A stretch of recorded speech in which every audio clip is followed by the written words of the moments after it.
crystallize the vision and lock in a little bit because of quote-unquote stakes are higher right now? Yeah, I think anytime you get in a situation where you're going against a rival, it kind of pulls guys together a little bit, grabs their attention. Not that they weren't together and didn't have their attention before, but I think it just kind of takes it a little bit to the next level. Mm-hmm. Great, thank you. A lot of Christian's offense, there's a lot of little screens and sort of checkdowns and making different kind of plays that with tackling, with the problems you've had, it seems like that could be an issue. I know a lot of tackling things are limited, but how do you improve that aspect of your defense and just the tackling, open field sort of stuff? What are the ways that you guys can correct that? Well, first, don't let them get out there, right? Tackling is about eliminating space, right? Space is the enemy of the defense. How do you do that? You set edges. That's one way, right? The second way you do that is you play with incredible effort. And then when you get to the point of attack, you got to trust low tackling. We're a low tackle operation, but in the last couple of weeks, we haven't trusted it. And so we got to trust it. We got to do it. And so it was something that was a point of emphasis yesterday's practice, which is a heavy first and second down day for us. All the positions really hit that at the beginning of practice because if you try to go high on guys out in space, your chances of success are much lower than if you go lower.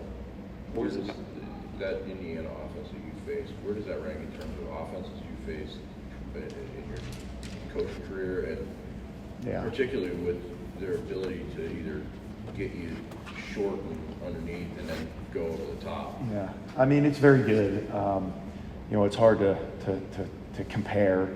You know, I think, here's what I'll say for them. I think they're one of the more efficient offenses that we've defended. I think there might be some other offenses over the years that maybe had more explosive playmakers. They have good playmakers, don't get me wrong, but that was probably one of the most just efficient, where like they don't really make many mistakes and they take what you give them, and then the second you're not in the right spot, they exploit it. So that's how I would kind of classify them. What was the message to the defense after the Indiana game as far as how you performed and what you see to be corrected? Yeah, we made a cut up of all the corrections and we showed them by position, and then we talked about what we need to do to fix them, and then we kind of moved on, and then we're able to kind of talk about, hey, what this week's going to be and the rivalry and all those things. So we turned the page pretty quick after we went through the corrections. The offense is, I think, 6 scores on the first possession in 7 games. Yeah. I mean, how important would it be to get the stop to back that up and try to get a lead? Yeah, we want leads and we want stops whenever they happen. So that's kind of where we're at in terms of, I agree with you, and so that's important for sure. What did you see from Avion when he was in for late?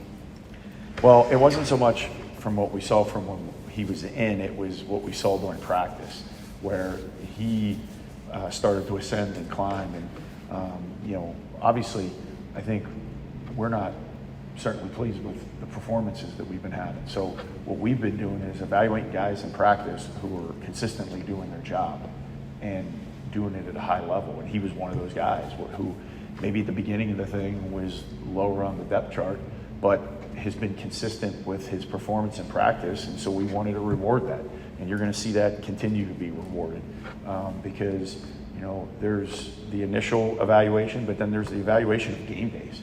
And so we want to put guys out there who are consistently in the right spot doing what they're supposed to do. And he did it, went in, performed solid, well, and so he'll continue to get reps. That touchdown run that Indiana had at the end of the first half, or kind of what you saw in the breakdown of that. Yeah, a guy ran off the field who wasn't supposed to. So then the safety had to go over and cover the guy that he didn't cover. And then we didn't have a safety in the run fit. They ran the play in the second half and it got hit for 2. You were down 10? We weren't down. There was 11 guys on the field, but they weren't in the right spots because one of the guys started to run and realized the ball was being snapped and turned around and ran back. Coach, how difficult is it sometimes? You reference corrections, but to stay consistent with your routine and not change your routine, or do you have to have an open mind as far as evaluating what your day in, day out is when you have some challenges going on? Yeah, well, I think you got to have a routine that has got you to where you are in terms of preparation, right? So there's that. I don't think any organization works well if there's constant change and no one has any idea of what what it looks like, right? However, I think good organizations have the ability to be fluid, to change and alter things, and the ability to adapt. So I would consider it, there's structure, there's a way that we do things, a way that we prepare, but then based on what you see out of offenses and you see out of your guys, then you alter that to adapt, is how I would say it. Great, thank you, Pat. Did you see that Grady's wife they had a kid over the weekend? They did. Okay. They did. So he, and we've already addressed this in the meeting, he is officially has dad strength now. So like those guys don't know it's a real thing until it happens, and then you just magically get smarter and stronger. So we expect to see that out of him. So but is that a deal where he didn't make the trip with his it being a thing where she could go into labor? Yeah, I mean he can share the details as he wishes, but they were it was right at go time, and he did what he needs to do. You ever had a guy go on paternity leave? No, never have. I had to do it. I get flack from my wife about it all the time because we were getting ready for I want to say it was Ohio State, and like my wife was having the baby, and we went, and like I fell asleep. She was still up. I fell asleep, and because I had to be back in the office the next day because we had practice. So I had a 4-hour paternity leave. So some people get weeks. I had 4 hours. Oh my God. So What year was that? 2018. Yeah. I wonder, looking back now at last year, how was it different facing Michigan on the Michigan State side versus any other, maybe Minnesota or any of the other programs?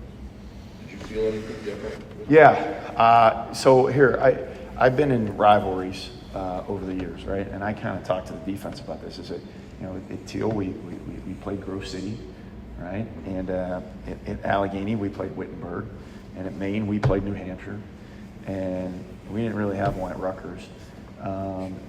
But at Minnesota we had Wisconsin, right? And you come here and you play in this game, and this one trumps all those. It's just different. It means more to people in the state. It means more to the players, and there's more edge to it.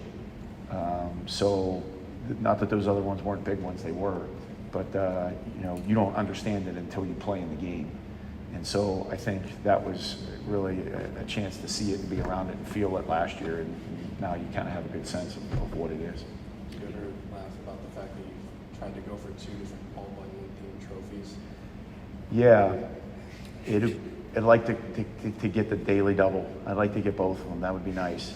But it is kind of strange when you think about it that there's 2 trophies named the same thing. But this one would be huge. You think about their quarterback, Joe, young guy, he's played a little bit now, Yeah. seems to have some ability. What do you think about him? I think he's got great size. I think he's got great arm strength. I think he's got great athleticism. I think he's getting better every week. He's got escapability. He can make throws all over the field because of his arm strength. So I think, he's a guy that's gotten better every week, and I think highly of him. If we're going to play well on defense, we've got to do a really good job against him. So To make them a little bit different challenge versus last year when they were kind of cycling through quarterbacks and the pass game was not as efficient, and now they're not that they're lighting it up, but there is more.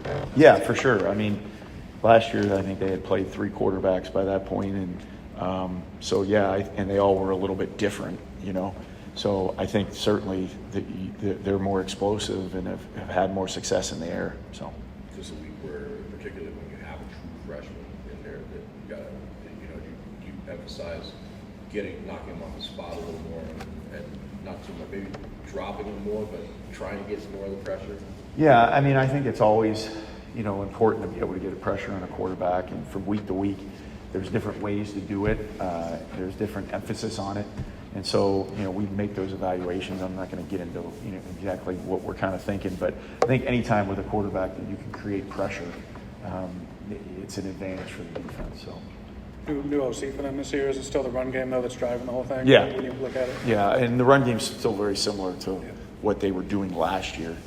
They have certainly some new wrinkles, but they're a physical team, and they run the ball and run a variety of different run schemes and do it out of a bunch of different personnel groupings, and they do it out of some bigger personnel groupings than maybe most of the people in the league are doing right now, so they do a really good job with it. You mentioned the run game, against Indiana. You mentioned if you're not in the right spot, they can make you pay.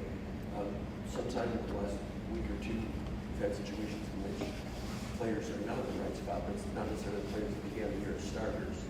So as you try to get those players more tuned in, you talk about the frustration level there, or the progress needs to be made while keeping their spirits up. Am I wrong about that? Yeah, so I mean, frustration, you know, you got to be careful with frustration as a coach, right? Because frustration doesn't allow you to be a good teacher. And so we all have a vision of what we want it to look like, and then there's how it actually looks. And then you've got to work really hard as a coach to get it to look how you want it to look. And yeah, there's been some guys in and out, but the expectation is still the same. And I think what we do is we just go to work to coach them and show them the pictures and talk to them about what they need to do. And the coaches positionally, and then me as the coordinator, that's kind of how we approach it. I think when you get frustrated, then you start acting in a way that's not conducive to being a good teacher. So.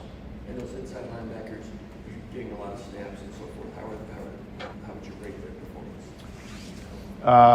You know, it depends on the game, right? I think overall versus the run, I think, you know, Wayne and Jordan have done a very good job. There's a couple instances last week, a couple instances 2 weeks ago where I think we could have been better with some of the drops in our underneath zone coverage. So, you know, obviously this week, you know, the run fits are going to be really critical for those guys, but also, as someone had asked earlier, they're doing a good job of getting the ball out and getting it out quick, so the underneath zone is going to be really important. Any particular podcast standing out to you right now, or messaging that you're kind of drawn to? Yeah, I mean, as I'm working in the morning, it's always Diary CEO, it's Joe Rogan, it's Andrew Huberman. Those are the guys I listen to on and back and forth from work. The big, I think the big message is just that you kind of take from it. I think it was, I listened to Rogan, and it was someone who talked about just making sure when things are hard, that you stay true to who you are and that you just continue to work, you know, and that was one that kind of stood out. And then there were some parenting ones, because I can always get better at those ones, but those ones are, I'm sure, not of interest to you. All right, thanks, Coach.